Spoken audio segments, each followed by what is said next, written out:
มามื้อนี้จะพาทุกคนมาเฮ็ดส้มหูหมูใส่ผักกะหล่ำปีบอกเลยสูตรนี้ง่ายแฮงเฮ็ดกินอยู่บ้านได้สบายก่อนอื่นก็จะเอาหูหมูมาต้มก่อนเนาะแล้วก็จะปรุงรสชาติด้วยเกลือน้ำปลาแล้วก็ตามด้วยซีอิ๊วเห็ดหอมแล้วก็จะใส่ขิงลงไป 2-3 เปียงเนาะปรุงง่ายๆแบบนี้เลยแล้วก็จะใส่หูหมูลงไปต้มใส่เตาถ่านต้มเนาะก็จะต้มไปเรื่อยๆจนกว่ามันจะสุกนั่นแหละถ้าเฮ็ดอาหารประเภทนี้ย้ำใดตอกก็จะมาหาแม่เฒ่าให้แม่เฒ่าเฮ็ดให้กินเนาะตอกเองเงินบ่ค่อยได้เฮ็ดแบบนี้แล้วก็เฮ็ดบ่เป็นแน่ตอนอยู่ลาวแล้วว่าเฮ็ดอีหยังก็บ่เป็นเนาะบาดอยู่อินโดแล้วอีหยังก็เฮ็ดเป็นสิว่าซะละเนาะบ่แม่นหยังดอกอยู่ลาวนี่ก็แม่เฒ่าเฮ็ดเป็นเนาะตอกก็เลยมาเป็นลูกมือช่วยจับนั่นจับนี่ซื่อๆทุกคนส่วนผักกะหล่ำปีนี่ก็มาปาดให้ตอนประมาณซ้ำนี่เนาะทุกคนเพราะว่าเดี๋ยวเฮาไปคั่นมันก็สิยุบสิน้อยลงไปอีกอีตอกก็ยังเว้ากับแม่เฒ่าอยู่ว่าเฮ็ดหลายแท้เต็ม3ใหญ่เลยแล้วแม่เฒ่าว่าซ้ำดีนะน้อยเดียวการที่เฮาเฮ็ดแบบนี้กินนะเฮ็ดสดใหม่มันก็จะแซ่บเนาะแบบว่าปำปะไว้ประมาณมื้อนึง2มื้อมันส้มพอดีแบบมันบ่ส้มหลายหันนะอีกอย่างนึงเฮาเฮ็ดกินเองก็ได้ตามใจเฮาเนาะมักรสชาติแบบใดและก็สะอาดแล้วในระหว่างที่ตอกกำลังล้างผักกะหล่ำปีเนาะแม่เฒ่าก็จะมาต้มน้ำข้าวหลังจากที่ว่าใส่น้ำลงไปในหม้อแล้วเนาะแม่เฒ่าก็จะเอาข้าวเหนียวที่ว่าล้างสะอาดข้าวสารนี่นะใส่ลงไปต้มน้ำกันค่อยๆต้มไปเรื่อยๆเนาะจนว่ามันสุกสังเกตว่ามันได้หรือยังกับเบิ่งที่เม็ดข้าวทุกคนต้มจนมันได้ประมาณนี้ก็ถือว่าได้แล้วหลังจากนั้นก็จะพักให้เย็นก่อนระหว่างนี้ก็มาเบิ่งผักกะหล่ำปีที่ตอกล้างเนาะล้างหลายน้ำเติบให้มันสะอาดแล้วสำหรับสูตรนี้นะจะบ่ได้ใส่กระเทียมเด้อทุกคนสำหรับแม่นไผที่เบิ่งคลิปวิดีโอตอกอยู่แล้วให้บ่เห็นใส่กระเทียมนะบ่ได้ลืมบ่ได้หยังเด้อบอกไว้ก่อนเนาะเดี๋ยวจะมีคอมเมนต์ว่าเป็นหยังคือบ่ใส่กระเทียมซั่นจังซี่หลายอย่างเนาะแล้วก็บ่ได้ใส่หมักเผ็ดพร้อมแต่ถ้าแม่นไผมักใส่ก็ใส่ได้เนาะมันก็บ่ได้ผิดหยังแล้วแต่ผู้มักแล้วบัดนี้ก็เริ่มมาคั่นผักกะหล่ำปีกันเลยเนาะจะใส่เกลือลงไปใส่พอประมาณแหละค่อยๆคั่นไปคั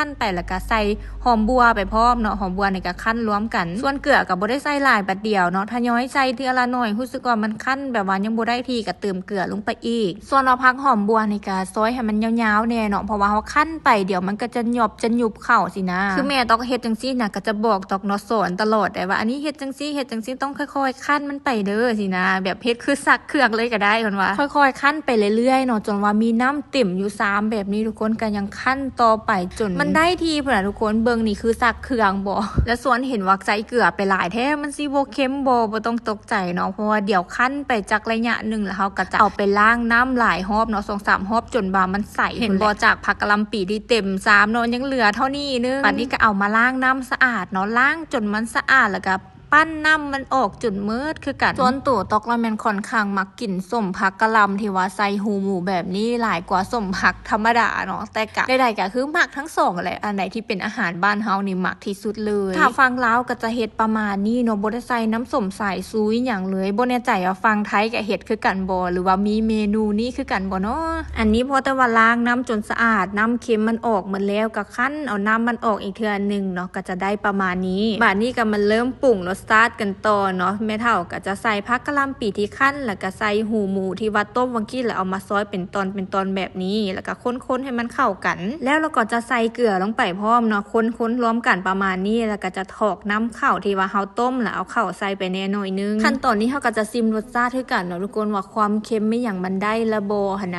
ะคือบางคนก็เจ้าก็จะใส่แป้งนัวน้ำมันบ่แต่ถ้าแม่เฒ่าเฮ็ดหั่นนะทุกคนบ่ได้ใส่แป้งนัวเลยแต่ขอบอกว่านัวแฮงคือกันเด้อนี่นะการที่เฮ็ดส้มผักจังซี่นะสำคัญเลยก็คือต้องสะอาดเนาะเพราะว่าเราจะต้องเอาไว้ข้างนอกให้มันส้มมันจังสิบ่เหม็นบ่เน่าอีหยังหั่นแหละก็ต้องคั่นให้มันได้ทีอีกเนาะถ้าคั่นบ่ได้แล้วก็มันก็บ่เป็นและก็เฮ็ดได้ประมาณกล่องใหญ่กล่องนึงเนาะสำหรับผักกะหล่ำปี2หัวแต่ว่าก็ยังกินบ่ได้เทื่อเนาะถ้าประมาณมื้อนึง2มื้อขึ้นกับอากาศแน่ถ้าร้อนหลายก็ได้กินไว้ถ้าว่าอากาศเย็นๆเนี่ยก็จะได้นานได้กินล่าสุดตอกก็สั่งส่งคายาวมาให้เจนนิเฟอร์น้อยหลายพื้นเติบเนาะน้องจะมักนุ่งโซนกับเครื่องนักเรียนไปโรงเรียนหั่นนะตอกซื้อไส้สำหรับเด็กน้อย4 ปีขึ้นไปนุ่งเนาะส่วนไซส์3 ปีนะเจนนิเฟอร์นุ่งแล้วมันเขินหลายแล้วเด็กน้อยสมัยนี้ก็คือใหญ่ไว้สูงไว้ขนาดและใดๆก็คือส่งนี้ก็สั่งจากแอปส่งอยู่ไทยเนาะมาบอกโปรดีๆเนาะแคลเซียมสูงนี่มีโปรโมชั่นด้วยทุกคนราคา